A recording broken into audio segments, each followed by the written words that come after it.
الحمد لله نحمده ونستعينه ونؤمن به ونتوكل عليه ونعوذ بالله من شرور أنفسنا ومن سيئات أعمالنا من يهده الله فلا مضل له ومن يضلله فلا هادي له اللهم لك الحمد كما ينبغي لجلال وجهك وعظيم سلطانك اللهم لا نحصي ثناء عليك أنت كما أثنيت على نفسك ولك الحمد حتى ترضى وصلى الله وسلم على سيدنا محمد وعلى آله وأصحابه ومن اهتدى بهديه وجاهد في سبيله إلى يوم الدين أيها الناس أوصيكم عباد الله بتقوى الله أعوذ بالله من الشيطان الرجيم بسم الله الرحمن الرحيم فإذا قرأت القرآن فاستعذ بالله من الشيطان الرجيم إنه ليس له سلطان على الذين آمنوا وعلى ربهم يتوكلون إنما سلطانه على الذين يتولونه والذين هم به مشركون صدق الله العلي العظيم. ബഹുമാന്യരായ സഹോദരീ സഹോദരന്മാരെ,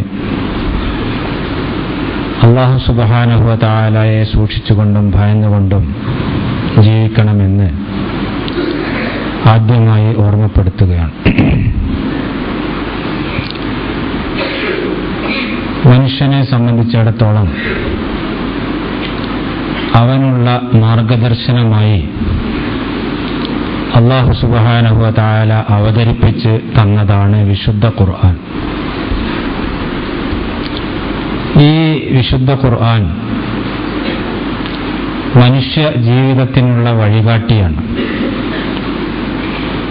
നാം ഇവിടെ എങ്ങനെ ജീവിക്കണം, എന്തെല്ലാം വിശ്വസിക്കണം, ഏത് രൂപത്തിലെല്ലാം പ്രവർത്തിക്കണം, എന്താണ് നമുക്ക് അനുവദിക്കപ്പെട്ടിട്ടുള്ളത്, എന്താണ് നമുക്ക് നിഷിദ്ധമാക്കിയിട്ടുള്ളത്, ഈ കാര്യങ്ങളെല്ലാം വിശുദ്ധ ഖുർആനിൽ പ്രതിപാദിച്ചിട്ടുണ്ട്. മാ ഫറത്നാ ഫിൽ കിതാബി മിൻ ഷൈഇൻ, ഈ വേദഗ്രന്ഥത്തിൽ ഒന്നിനും നാം വീഴ്ച വരുത്തിയിട്ടില്ല, കുറവ് കാട്ടിയിട്ടില്ല എന്ന് അല്ലാഹു സുബ്ഹാനഹു വ തആല പറയുന്നു. ഈ വിശുദ്ധ ഖുർആൻ നമുക്ക് മാർഗദർശനം ആവണമെങ്കിൽ, നമുക്ക് അതിൽ നിന്ന് സന്മാർഗം ലഭിക്കണമെങ്കിൽ നാം ശുദ്ധമായ ഹൃദയത്തോടുകൂടി വിശുദ്ധ ഖുർആനിനെ സമീപിക്കണം. അല്ലാഹു സുബ്ഹാനഹു വ തആല എന്താണ് നമ്മോട് പറയുന്നത്, എന്താണ് അവന്റെ ഈ കലാമ് കൊണ്ട് ഉദ്ദേശിച്ചിട്ടുള്ളത്, അതിന്റെ വിവക്ഷയും താൽപര്യവും എന്താണ് എന്ന് അറിയാനുള്ള ആത്മാർത്ഥമായ ശ്രമവും അധ്വാനവും നമ്മുടെ ഭാഗത്ത് നിന്ന് ഉണ്ടാവണം. നമ്മുടെ ശ്രമം ആത്മാർത്ഥമല്ല എങ്കിൽ അല്ലാഹു എന്താണ് നിർദ്ദേശിക്കുന്നത് എന്ന് യഥാർത്ഥത്തിൽ കണ്ടെത്തുക എന്നുള്ളതല്ല നമ്മുടെ ഉദ്ദേശമെങ്കിൽ പലപ്പോഴും ഈ വിശുദ്ധ ഖുർആൻ എന്താണ് നിർദ്ദേശിക്കുന്നത്, പറയുന്നത് എന്ന് നമുക്ക് മനസ്സിലാക്കാൻ സാധിച്ചു കൊള്ളണമെന്നില്ല. അല്ലാഹുവിന്റെ ആ സന്മാർഗത്തിൽ നിന്ന് വഴിതെറ്റിപ്പോകാനുള്ള പല സാധ്യതകളും ഉണ്ട്. ഖുർആനിനെ ഒരു അസ്ലായി മനസ്സിലാക്കുകയും അടിസ്ഥാനമായി മനസ്സിലാക്കുകയും ഈ അടിസ്ഥാന ഗ്രന്ഥം പറയുന്നത് എന്തായിരുന്നാലും അത് ഞാൻ സ്വീകരിക്കണം, അത് അല്ലാഹുവിന്റെ കൽപ്പനയാണ്, അല്ലെങ്കിൽ നിർദ്ദേശമാണ്, വചനമാണ്, അതിൽ എന്റെയോ മറ്റുള്ളവരുടെയോ താൽപര്യത്തിന് ഒരു സ്ഥാനവും ഇല്ല,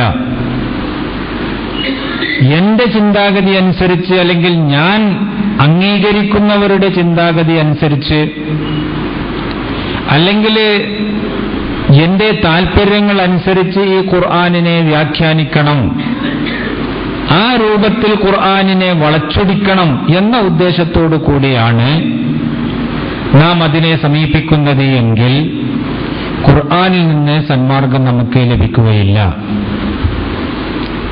അപ്പോൾ അതുകൊണ്ട് വിശുദ്ധ ഖുർആനിനെ സമീപിക്കുമ്പോൾ, അത് പാരായണം ചെയ്യുമ്പോൾ, അതിന്റെ ആശയങ്ങൾ മനസ്സിലാക്കുമ്പോൾ പൈശാചികമായ രൂപത്തിൽ ആ യഥാർത്ഥ ലക്ഷ്യത്തിൽ നിന്ന് നിങ്ങൾ തിരിഞ്ഞു പോകുന്നത് സൂക്ഷിക്കണം. പിശാചിൽ നിന്ന് അല്ലാഹു സുബ്ഹാനഹു വ തആലയോട് അഭയം തേടണം എന്ന് വിശുദ്ധ ഖുർആൻ നമ്മോട് കൽപ്പിക്കുന്നുണ്ട്. ഫൈദാ ഖറഅതൽ ഖുർആന ഫസ്തഇദ് ബില്ലാഹി മിനശ് ശൈത്വാനിർ റജീം. നീ ഖുർആൻ പാരായണം ചെയ്യുമ്പോൾ ശപിക്കപ്പെട്ട പിശാചിൽ നിന്ന് അല്ലാഹുവിനോട് അഭയം തേടണം. ശുദ്ധ ഖുർആൻ തന്നെ നമ്മോട് കൽപ്പിക്കുകയാണ്. ഈ ശപിക്കപ്പെട്ട പിശാച് പലപ്പോഴും ഈ വിശുദ്ധ ഖുർആനിന്റെ യഥാർത്ഥ ആശയം ഗ്രഹിക്കുന്നതിൽ നിന്ന് നിനക്ക് തടസ്സമായി തീരും. ആ തടസ്സമായി തീരാതിരിക്കാൻ അല്ലാഹുവിന്റെ സഹായം എപ്പോഴും നീ തേടിക്കൊണ്ടിരിക്കണം എന്ന് ഖുർആൻ നമ്മോട് കൽപ്പിക്കുന്നു. ഇത് ഖുർആൻ പാരായണം തുടങ്ങുമ്പോൾ നമ്മൾ അഊദു ബില്ലാഹി മിനശ് ശൈത്വാനിർ റജീം എന്ന് പാരായണം ചെയ്തുകൊണ്ട് തുടങ്ങണം എന്ന കാര്യം മാത്രമല്ല ഉദ്ദേശിക്കുന്നത്. അത് അനിവാര്യമാണ്, ആവശ്യമാണ്. നാം ഖുർആൻ പാരായണം ചെയ്യുമ്പോൾ അഊദു ബില്ലാഹി മിനശ് ശൈത്വാനിർ റജീം, ശപിക്കപ്പെട്ട പിശാചിൽ നിന്ന് ഞാൻ അഭയം തേടുന്നു എന്ന് പറഞ്ഞുകൊണ്ട് ആണ് അത് ആരംഭിക്കേണ്ടത്.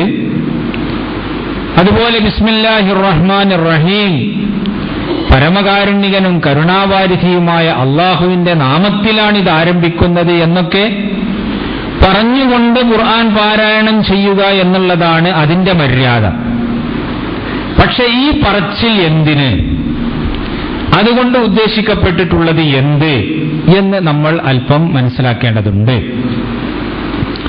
ഇത് പാരമ്പര്യമായി കൊണ്ട് നമ്മളൊരു അഊദോദിക്കൊണ്ട് തുടങ്ങണം ഖുർആൻ പാരായണം ചെയ്യുമ്പോൾ അഊദു ബില്ലാഹി മിനശ് ശൈത്വാനിർ റജീം എന്ന് പറയണം എന്ന വളരെ പ്രാഥമികമായ ഒരു അർത്ഥം മാത്രമല്ല അതിനുള്ളത്.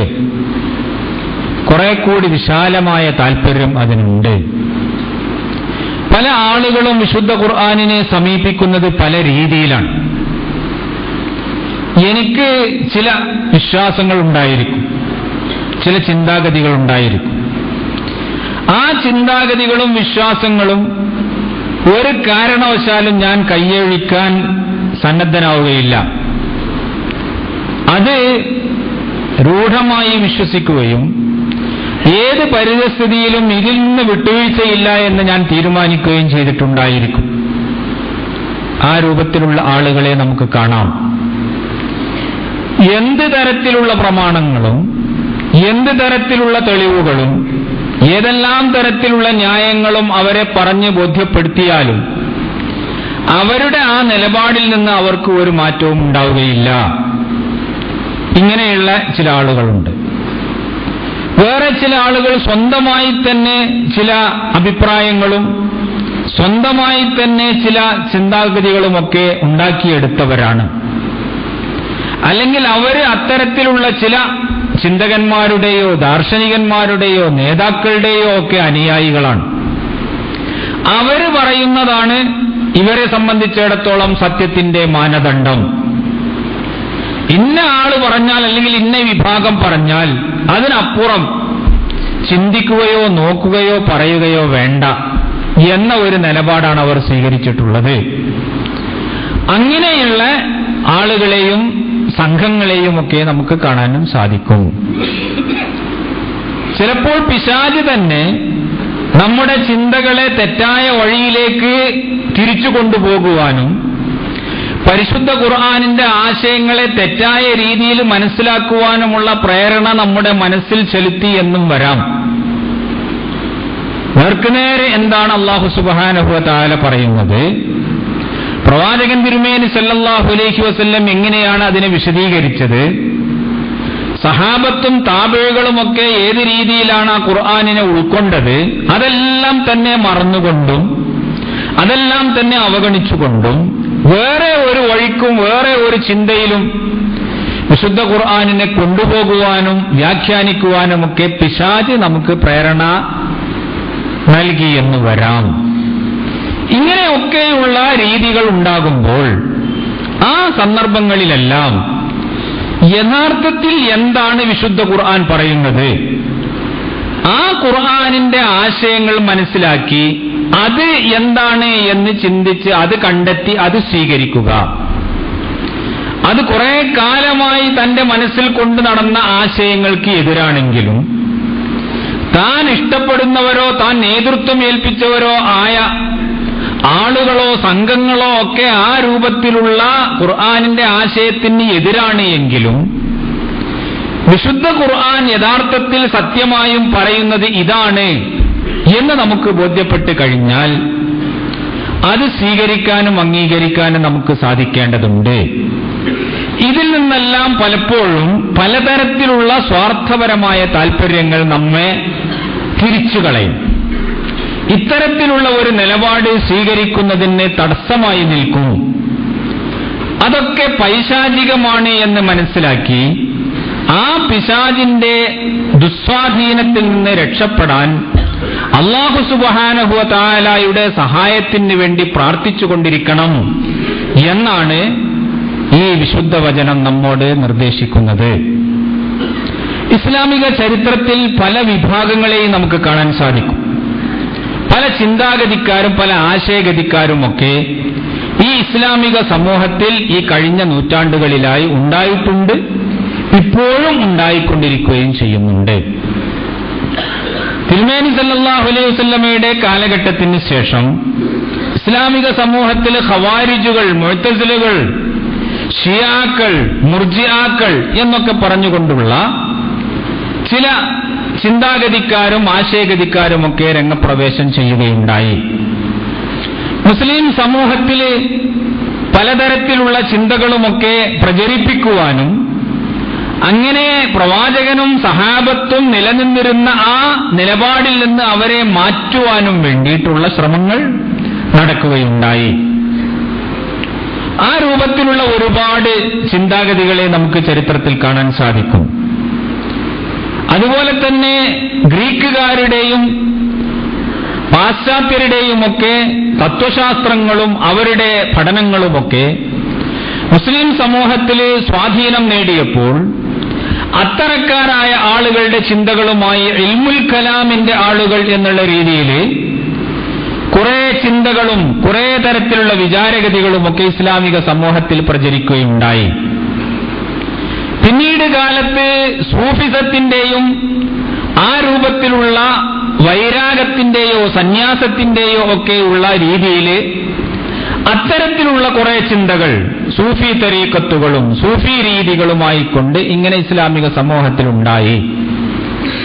ഇങ്ങനെയുള്ള വ്യത്യസ്ത വിഭാഗങ്ങളൊക്കെ പലപ്പോഴും അവരുടെ ചിന്തകൾക്ക് ആധാരമായി കൊണ്ട് കാണുന്നത് വിശുദ്ധ ഖുർആനിനെ തന്നെയായിരിക്കും. അവരുടെ ചിന്തകൾക്കൊപ്പിച്ചുകൊണ്ട് വിശുദ്ധ ഖുർആനിനെ അവർ വ്യാഖ്യാനിക്കുകയും ചെയ്യും. പരിശുദ്ധ ഖുർആനിന്റെ ആയത്തുകൾക്കും വചനങ്ങൾക്കുമൊക്കെ പ്രവാചകൻ തിരുമേനി സല്ലല്ലാഹു അലൈഹി വസല്ലമയോ സഹാബ കിറാമോ മനസ്സിലാക്കാത്ത രീതിയിലുള്ള ആശയങ്ങൾ മനസ്സിലാക്കുകയും അത് സമൂഹത്തിൽ പ്രചരിപ്പിക്കുകയും ചെയ്യാൻ ഇത്തരക്കാരായ വിഭാഗങ്ങളൊക്കെ നിരന്തരം ശ്രമിച്ചുകൊണ്ടിരുന്നതായി നമുക്ക് കാണാൻ സാധിക്കും. ആ പ്രവണതയും അത്തരത്തിലുള്ള ചിന്താഗതികളുമൊക്കെ എല്ലാ കാലഘട്ടങ്ങളിലും ശക്തി പ്രാപിച്ചിട്ടുണ്ട്, സമൂഹത്തിൽ പ്രചരിക്കുകയും ചെയ്തിട്ടുണ്ട്. അപ്പൊ ഇങ്ങനെയുള്ള സന്ദർഭങ്ങളിലെല്ലാം ഒരു യഥാർത്ഥ സത്യവിശ്വാസിയെ സംബന്ധിച്ചിടത്തോളം അവൻ അല്ലാഹു സുബ്ഹാനഹു വ തആല എന്തു പറയുന്നു, ഓരോ ആയത്തുകളും അല്ലെങ്കിൽ ഓരോ സൂക്തങ്ങളും എന്ത് ലക്ഷ്യം വെച്ചുകൊണ്ടാണ് അല്ലാഹു പ്രയോഗിച്ചിട്ടുള്ളത് എന്ന് സൂക്ഷ്മമായി പഠിക്കുകയും ആ പഠനത്തിൽ സത്യത്തിലേക്ക് എത്തിച്ചേരാനുള്ള മറ്റു മുന്നുപാധികളൊന്നുമില്ലാതെ അല്ലെങ്കിൽ മറ്റു തരത്തിലുള്ള ചിന്തയുടെയോ മറ്റു തരത്തിലുള്ള ആദർശങ്ങളുടെയോ ഒരു ദുസ്വാധീനവുമില്ലാതെ ആ സത്യത്തിൽ എത്തിച്ചേരാനുള്ള കഴിവ് തനിക്ക് നൽകണമേ എന്ന പ്രാർത്ഥനയാണ്. നീ പരിശുദ്ധ ഖുർആൻ പാരായണം ചെയ്യുമ്പോൾ അല്ലാഹുവോട് അഭയം തേടുക ശപിക്കപ്പെട്ട പിശാചിൽ നിന്ന് എന്ന് പറയുമ്പോൾ അല്ലാഹു സുബ്ഹാനഹു വ തആല ഉദ്ദേശിക്കുന്നത് ദുസ്വാധീനങ്ങൾ, അതുപോലെ തന്നെ ദുഷിച്ച രീതിയിലുള്ള വ്യാഖ്യാനങ്ങൾ, ദുർവ്യാഖ്യാനങ്ങൾ, ഇങ്ങനെയുള്ള ദുർവ്യാഖ്യാനങ്ങളുടെ പല സാമ്പിളുകളും നമുക്ക് കണ്ടെത്താൻ സാധിക്കും. ഏത് രൂപത്തിലാണ് ഇത്തരക്കാരായ ആളുകൾ പരിശുദ്ധ ഖുർആനിനെ അവരുടെ ചിന്തകൾക്ക് ഒരു ഏണിപ്പടിയായിക്കൊണ്ട് ദുരുപയോഗം ചെയ്യുന്നത് എന്ന് നമുക്കതിൽ നിന്ന് മനസ്സിലാക്കാം. ഉദാഹരണമായി സൂറത്തുൽ അഹ്സാബിൽ അല്ലാഹു സുബ്ഹാനഹു വ തആല പറയുന്നു, മാ കാന മുഹമ്മദുൻ അബാ അഹദിൻ മിർ റിജാലിക്കും വലാകിൻ റസൂലല്ലാഹി വ ഖാതമൻ നബിയ്യീൻ. മുഹമ്മദ് നിങ്ങളുടെ പുരുഷന്മാരുടെ ഒന്നും തന്നെ പിതാവായിട്ടുണ്ടായിട്ടില്ല. പുരുഷന്മാരായ റിജാൽ എന്ന് പറയുന്ന രീതിയിലുള്ള ആ ഒരു പ്രായമെത്തിയ ആൺമക്കളൊന്നും മുഹമ്മദിനില്ല. വലാകിൻ റസൂലല്ലാഹ്, മറിച്ച് മുഹമ്മദ് അല്ലാഹുവിന്റെ ദൂതനാണ്. വ ഖാതമൻ നബിയ്യീൻ, പ്രവാചകന്മാരുടെ അന്ത്യവുമാണ്. പരിശുദ്ധ ഖുർആനിൽ സൂറത്തുൽ അഹ്സാബിൽ ഇങ്ങനെ ഒരായത്ത് നമുക്ക് കാണാൻ സാധിക്കും. അവർക്കിടയിലുണ്ടായിരുന്ന ചില തെറ്റിദ്ധാരണകൾ നീക്കുകയും അവരെ കൊണ്ടു നടന്നിരുന്ന, അന്നത്തെ കാലഘട്ടത്തിലെ ആളുകൾ കൊണ്ടു നടന്നിരുന്ന ചില അബദ്ധമായ വിശ്വാസങ്ങളെ തിരുത്തുകയുമാണ് ഖുർആൻ ചെയ്യുന്നത്. അഥവാ അവരുടെ കാലഘട്ടത്തില് ഈ ദത്തുപുത്രന്മാരെ സ്വീകരിക്കുകയും ആ ദത്തുപുത്രന്മാർക്ക് സ്വന്തം പുത്രന്മാരെ പോലെയുള്ള സ്ഥാനവും പദവിയും നൽകി സ്വത്തിലും മറ്റുമൊക്കെ അനന്തരാവകാശം നൽകുകയും സ്വന്തം പുത്രനെ പോലെയുള്ള പെരുമാറ്റ രീതി അവനോട് സ്വീകരിക്കുകയും ചെയ്യുന്ന സമ്പ്രദായം ഉണ്ടായിരുന്നു. ഇത് ഇന്നും പല സമൂഹങ്ങളിലും നടപ്പുള്ളതാണ്, പല പ്രദേശങ്ങളിലും നടപ്പുള്ളതാണ്. സ്വന്തം മകനെ പോലെ ഈ വളർത്തുപുത്രനെയും കരുതുകയും ആ സ്വന്തം മകന് ആരൊക്കെ ഹറാമാകുന്നുവോ അവർക്കൊക്കെ ഈ വളർത്തുപുത്രനും ഹറാമാവുക, ഈ വളർത്തുപുത്രനും സ്വന്തം പുത്രന് നൽകുന്നത് പോലെയുള്ള അനന്തരാവകാശങ്ങൾ നൽകുക, ഇങ്ങനെയൊക്കെയുള്ള ആചാരങ്ങൾ ഉണ്ടായിരുന്നു. ഈ ആചാരത്തെ ഇസ്ലാം അത് തുടച്ചു നീക്കുകയാണ് ചെയ്യുന്നത്. നബി സല്ലല്ലാഹു അലൈഹി വസല്ലം പഴയ സമ്പ്രദായം അനുസരിച്ചുകൊണ്ട് അദ്ദേഹത്തിന് സെയ്ദ് എന്ന് പറയുന്ന ഒരു വളർത്തുപുത്രൻ ഉണ്ടായിരുന്നു. പക്ഷെ വളർത്തുപുത്രൻ ഒരിക്കലും തന്നെ ഇസ്ലാമിക ശരീഅത്തിൽ സ്വന്തം പുത്രന്റെ ഒരു സ്ഥാനമോ പദവിയോ തദനുസരിച്ചുള്ള നിയമങ്ങളോ ബാധകമല്ല. നിലവിലുള്ള ഈ ആചാര സമ്പ്രദായങ്ങളെ തുടച്ചു നീക്കുക എന്നുള്ളതാണ് ഇസ്ലാം ഉദ്ദേശിക്കുന്നത്. അതുകൊണ്ട് ആദ്യമായി പറഞ്ഞു, ഉദൂഹും ലി ആബായിഹിം, നിങ്ങൾ ഈ വളർത്തുപുത്രന്മാർ ആരുടെ മക്കളാണോ യഥാർത്ഥത്തിൽ അവരുടെ പിതാക്കന്മാരിലേക്ക് ചേർത്താണ് അവരെ വിളിക്കേണ്ടത്. അല്ലാതെ അവരെ പോറ്റുകയും സംരക്ഷിക്കുകയും ചെയ്യുന്ന വ്യക്തിയുടെ മകനല്ല അയാൾ. അപ്പൊ ആ രീതിയിലുള്ള വിശ്വാസത്തെ അത് ഇസ്ലാം റദ്ദ് ചെയ്യുകയാണ് ചെയ്യുന്നത്. ആ അടിസ്ഥാനത്തിൽ മുഹമ്മദ് നബി സല്ലല്ലാഹു അലൈഹി വസല്ലമക്ക് സ്വന്തമായ ഒരു ആൺപുത്രനില്ല.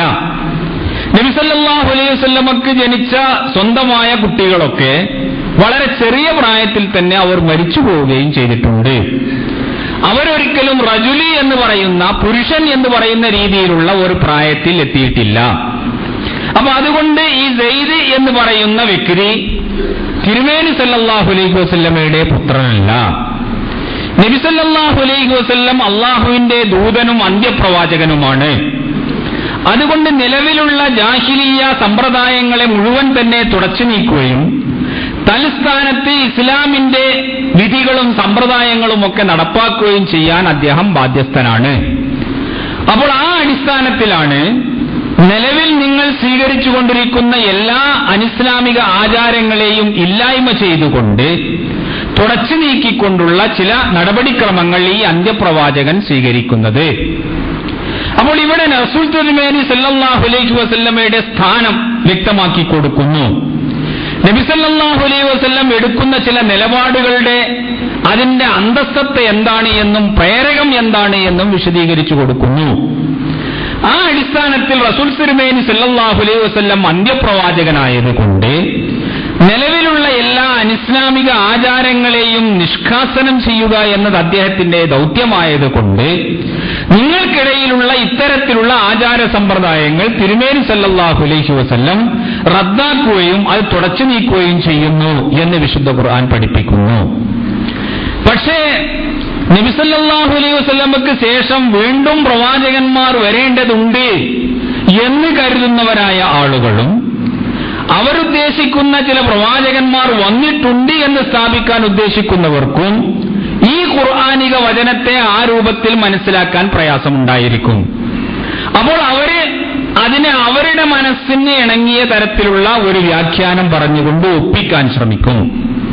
അതാണ് നമുക്ക് കാണാൻ സാധിക്കുന്നത്. ഇവിടെ വലാകിർ റസൂലല്ലാഹി വ ഖാതമൻ നബിയീൻ, അദ്ദേഹം അള്ളാഹുവിന്റെ ദൂതനും അന്ത്യപ്രവാചകനുമാണ് എന്ന് പറയുന്നതിന് അന്ത്യപ്രവാചകൻ എന്ന ആ അർത്ഥം കൽപ്പിക്കാതെ കണ്ട് അവർ പ്രവാചകന്മാരുടെ അലങ്കാരമാണ് എന്നുള്ള രീതിയിലുള്ള ഒരു വികൃതമായ അർത്ഥം അതിനെ സങ്കല്പിക്കുന്നത് നമുക്ക് കാണാം.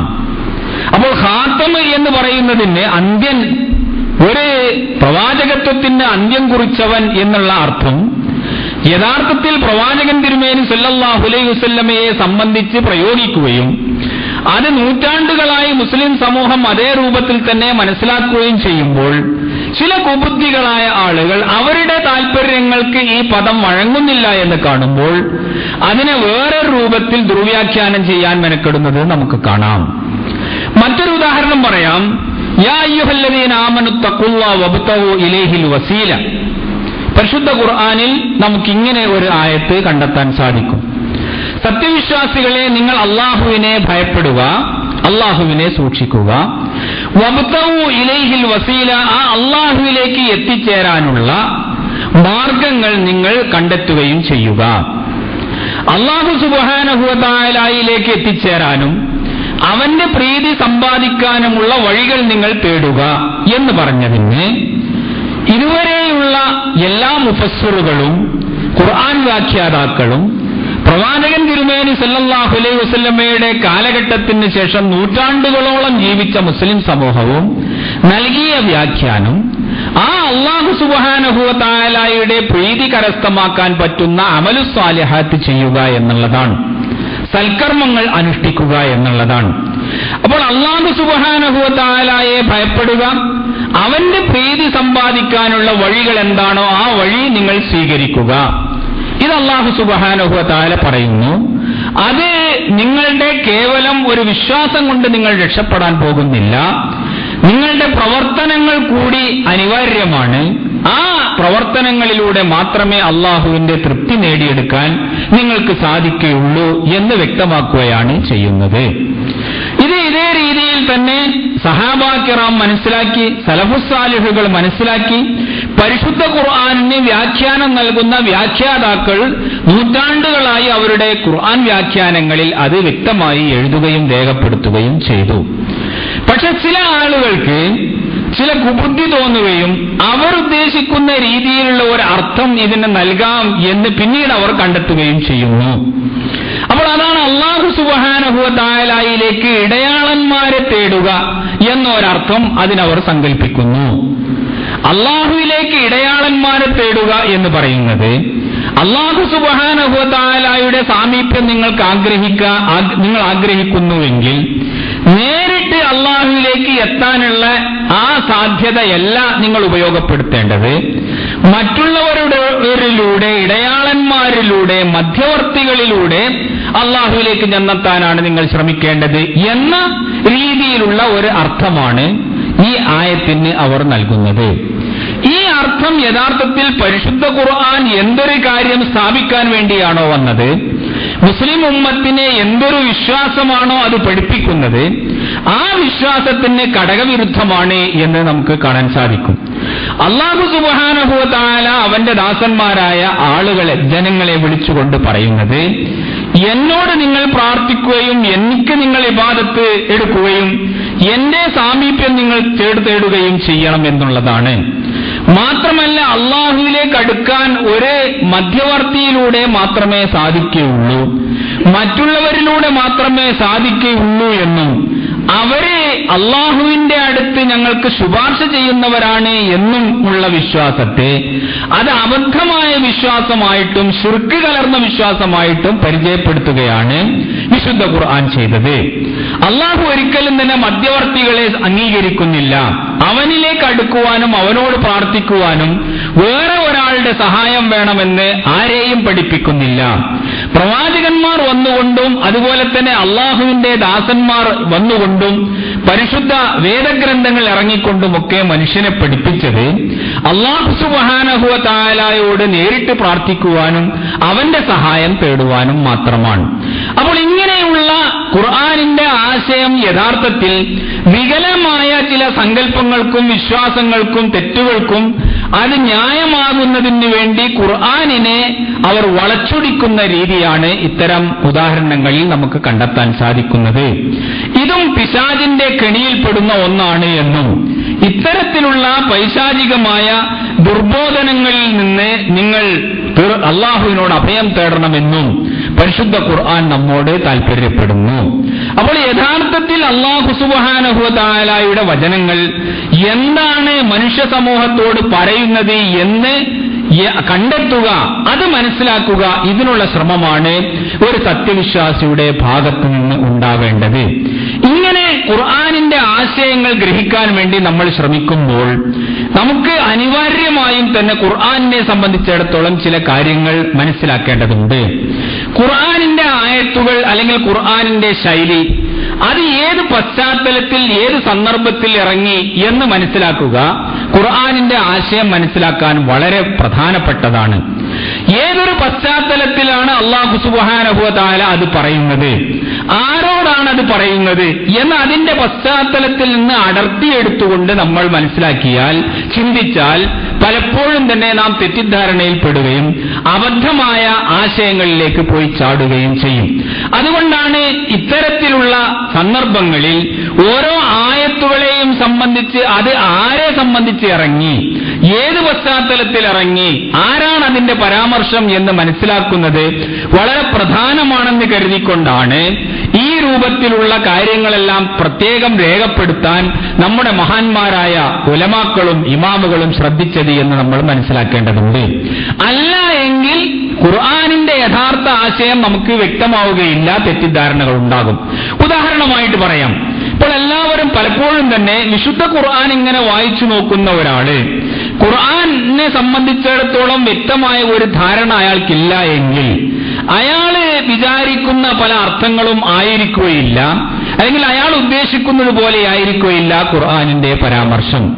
ഇന്ന് പലപ്പോഴും തന്നെ നമ്മൾ കേട്ടുകൊണ്ടിരിക്കുന്ന ഒരു ആരോപണമാണ്, അവിശ്വാസികളായ ആളുകളോട് ഒരു തരത്തിലുള്ള മമതയും കാണിക്കാതെ ഒരു തരത്തിലുള്ള സഹിഷ്ണുതയും കാണിക്കാത്ത വളരെ തീവ്രവാദപരമായ ഒരു നിലപാടാണ് ഇസ്ലാമിനുള്ളത്, ഖുർആനിനുള്ളത് എന്നൊക്കെയുള്ള ആരോപണങ്ങൾ പലപ്പോഴും നമ്മൾ കേൾക്കാറുണ്ട്.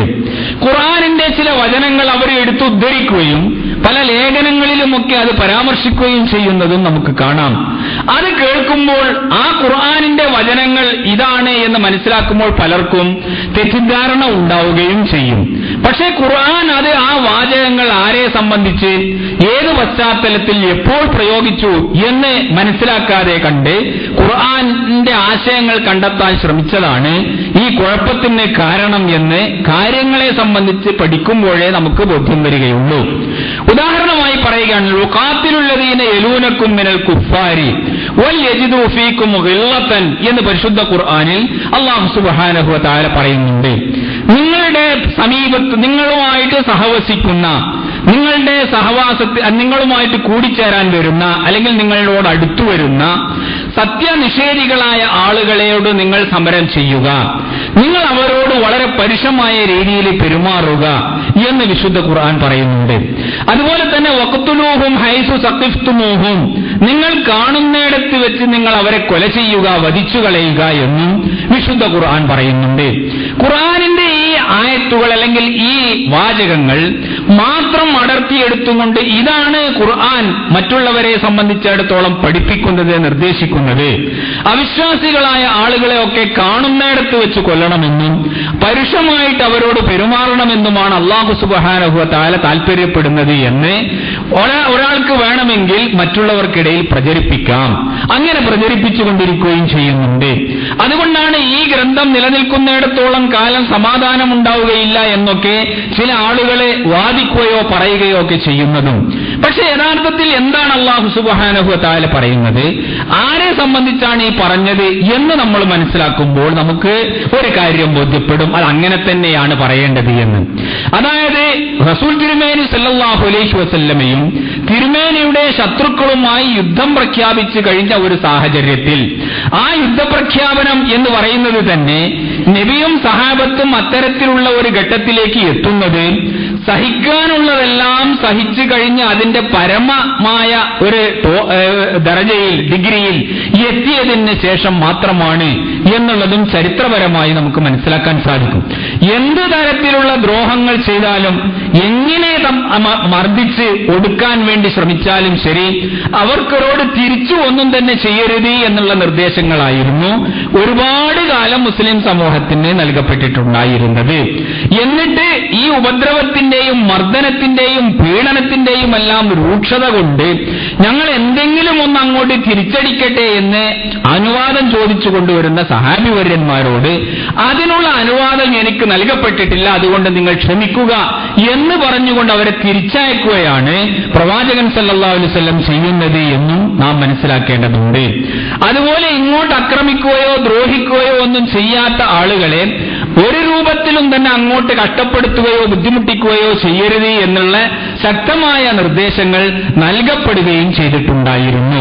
ഇങ്ങനെയുള്ള ഒരു ഘട്ടത്തില് മുസ്ലിം സമൂഹം മദീനയിൽ അഭയം തേടിക്കൊണ്ട് അവിടെ അഭയാർത്ഥികളായി കഴിഞ്ഞുകൂടുമ്പോൾ ഇങ്ങനെ സ്വന്തം നാടും വീടും എല്ലാം വിട്ടൊഴിഞ്ഞുകൊണ്ട് ശത്രുക്കളെ പേടിച്ച് ഭയന്ന് അവരിൽ നിന്ന് ഓടി വേറെ ഒരു പ്രദേശത്തെത്തിയ ആളുകളെയും സമൂഹത്തെയും അവിടെയുള്ള ജനതയെയും എല്ലാം തന്നെ കൂട്ടുപിടിച്ചുകൊണ്ട് അവരെ നശിപ്പിക്കാൻ വേണ്ടിയിട്ടും അവിടെയും അവർക്ക് ഒരു സമാധാനം കൊടുക്കാതെ അവരെ പീഡിപ്പിക്കാൻ വേണ്ടിയിട്ടും തുനിഞ്ഞുകൊണ്ടുവരുന്ന ആ ശത്രു സമൂഹത്തോട് എന്ത് നിലപാട് സ്വീകരിക്കണം എന്നാണ് അല്ലാഹു സുബ്ഹാനഹു വ തആല ഇവിടെ വ്യക്തമാക്കുന്നത്. ഇങ്ങനെ യുദ്ധം പ്രഖ്യാപിച്ചു കഴിയുകയും കണ്ടാൽ കൊല്ലുന്ന ഒരു സമൂഹവുമായിട്ട് ബന്ധപ്പെടുകയും ചെയ്യുമ്പോൾ അവരോട് പിന്നെ വേറെ എന്തൊരു നിലപാടാണ് സ്വീകരിക്കേണ്ടത് എന്ന് നമ്മൾ ആലോചിക്കേണ്ടതുണ്ട്. നമ്മൾ അങ്ങോട്ട് എന്തെങ്കിലും ചെയ്തിട്ടില്ല എങ്കിൽ അവരിങ്ങോട്ട് കൊല്ലുന്ന ഒരു സാഹചര്യമാണ് ഉള്ളത്. ഇത്തരത്തിലുള്ള ഒരു യുദ്ധത്തിന്റെ സന്ദർഭത്തിൽ ഒരു യുദ്ധരംഗത്ത് വെച്ചുകൊണ്ട് അവരോട് നിങ്ങൾ ശക്തമായി അടരാടണം എന്നുള്ള നിർദ്ദേശം കൊടുക്കുക എന്നല്ലാതെ കണ്ട് അവിടെ ശത്രുവിനെ കാണുമ്പോൾ ലോക്യം പറഞ്ഞുകൊണ്ട് നിൽക്കണം എന്ന് ഏതെങ്കിലും ബുദ്ധിയുള്ള ഒരു മനുഷ്യൻ ഒരു നിർദ്ദേശം കൊടുക്കുമോ എന്ന് നമ്മൾ ആലോചിക്കേണ്ടതുണ്ട്. അപ്പോൾ ആ രീതിയിൽ പരിശുദ്ധ ഖുർആനിന്റെ വചനങ്ങൾ ഏതൊരു സന്ദർഭത്തിൽ ഇറങ്ങി എന്ന് നമ്മൾ പഠിക്കാതെയും മനസ്സിലാക്കാതെയും ഖുർആന്റെ ആശയങ്ങളെ സംബന്ധിച്ച് പഠിക്കാൻ ശ്രമിച്ചാൽ അത് നമ്മെ അബദ്ധത്തിൽ കൊണ്ടുപോയി ചാടിക്കും. ഇങ്ങനെയുള്ള എല്ലാ ദുർബോധനങ്ങളിൽ നിന്നും പൈശാചികമായ കെട്ടുപാടുകളിൽ നിന്നും മുക്തരായിക്കൊണ്ട് പരിശുദ്ധ ഖുർആനിന്റെ ആശയങ്ങൾ ഗ്രഹിക്കാനും പഠിക്കാനും നിങ്ങൾ ശ്രമിക്കണം എന്നാണ് അല്ലാഹു സുബ്ഹാനഹു വ തആല നമ്മോട് നിർദ്ദേശിക്കുന്നത്. ഇന്നഹു ലൈസ ലഹു സുൽത്താനുൻ അലല്ലദീന ആമനു വഅലാ റബ്ബിഹിം യതവക്കലൂൻ. ഈ പിശാചിന് ഒരിക്കലും തന്നെ കൽപ്പിച്ചു കൂട്ടിക്കൊണ്ട് നിങ്ങളെ വഴിപഴപ്പിക്കാൻ സാധിക്കുകയില്ല. സത്യവിശ്വാസികളും അല്ലാഹുവിൽ ബലമേൽപ്പിക്കുന്നവരുമായ ആളുകളെ വഴിപഴപ്പിക്കുക എന്നുള്ളത് പിശാചിന് സാധിക്കുന്ന കാര്യമല്ല. പിശാചിന് സാധിക്കുക എന്ന് പറയുന്നത് ദുർബോധനങ്ങളിലൂടെയും അതുപോലെ തന്നെ മറ്റു തരത്തിലുള്ള ചില വസ്വാസുകളോ സംശയങ്ങളോ ഒക്കെ ഇട്ടുകൊണ്ട് നിങ്ങളെ വഴിതെറ്റിക്കാനുള്ള ശ്രമങ്ങളാണ്. അല്ലാതെ നിർബന്ധിച്ചുകൊണ്ട് സന്മാർഗത്തിൽ നിന്ന് നിങ്ങളെ വ്യതിചലിപ്പിക്കാൻ പിശാചിന് സാധിക്കുകയില്ല. അതുകൊണ്ട് ആ പൈശാചികമായ ദുർബോധനങ്ങളിൽ നിന്ന് അല്ലാഹുവിൽ അഭയം തേടി പരിശുദ്ധ ഖുർആനിന്റെ വചനങ്ങളും അതിന്റെ ലക്ഷ്യങ്ങളും അതിന്റെ ഉദ്ദേശങ്ങളും മനസ്സിലാക്കാൻ നിങ്ങൾ ശ്രമിക്കണം എന്നാണ് സത്യവിശ്വാസികളോട് അല്ലാഹു സുബ്ഹാനഹു വ തആല താൽപര്യപ്പെടുന്നത്. ഈ രീതിയിൽ വിശുദ്ധ ഖുർആനിന്റെ ആശയങ്ങളെ ആത്മാർത്ഥമായി പഠിക്കാനും ഉൾക്കൊള്ളാനും അതെന്താണെന്ന് മനസ്സിലാക്കാനുമുള്ള ശ്രമങ്ങളാണ് മുസ്ലിമീങ്ങളുടെ ഭാഗത്തു നിന്ന് ആവശ്യമായിട്ടുള്ളത്. അതിന് അല്ലാഹു സുബ്ഹാനഹു വ തആല നമുക്കെല്ലാവർക്കും തൗഫീഖ് നൽകി അനുഗ്രഹിക്കുമാറാകട്ടെ.